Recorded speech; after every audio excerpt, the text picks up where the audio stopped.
15ই August ঘিরে ধানমন্ডি 32-এ জোরদার করা হয়েছে নিরাপত্তা ব্যবস্থা। দর্শক, এ বিষয়ে আরও জানাতে আমাদের সঙ্গে সেখান থেকে যুক্ত হচ্ছেন মির্জা রাকিব। মির্জা রাকিব, আপনার কাছে আমরা যেটি জানতে চাই যে সেখানকার নিরাপত্তা ব্যবস্থা কেমন দেখছেন?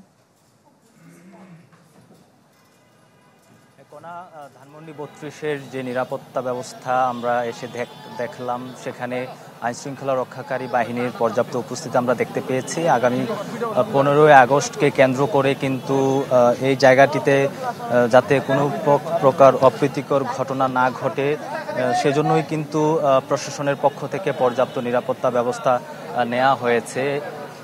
তারপর আমরা দেখতে পেলাম যে এখানে কিন্তু বিএনপি সহ তার যে অঙ্গ সংগঠনের যে নেতাকর্মীরা রয়েছেন তারাও কিন্তু আসছেন।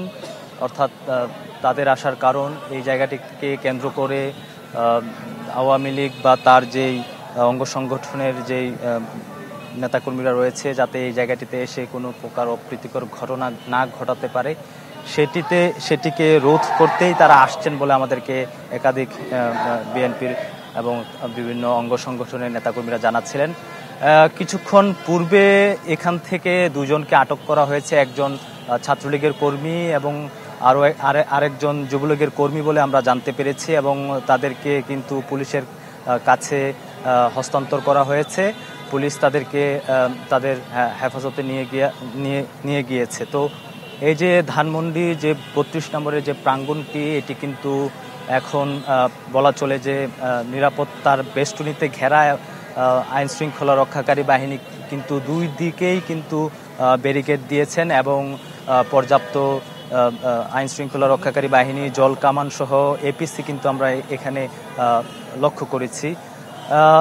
বলা চলে যে ধানমন্ডি যে 32 নম্বরের যে বাড়িটি, সেই বাড়িটিকে ঘিরেই কিন্তু আগামীকালকের যেই 15 আগস্টের যে প্রস্তুতি, অর্থাৎ সরকার কিন্তু আগামী 15 আগস্ট যেই দিনটি সেটি কিন্তু জাতীয় দিবস হিসেবে বাতিল করেছেন।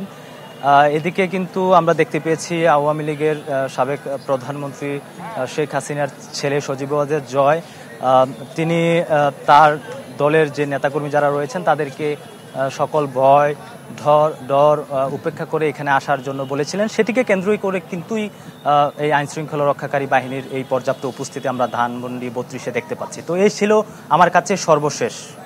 রাকিব, আপনাকে ধন্যবাদ।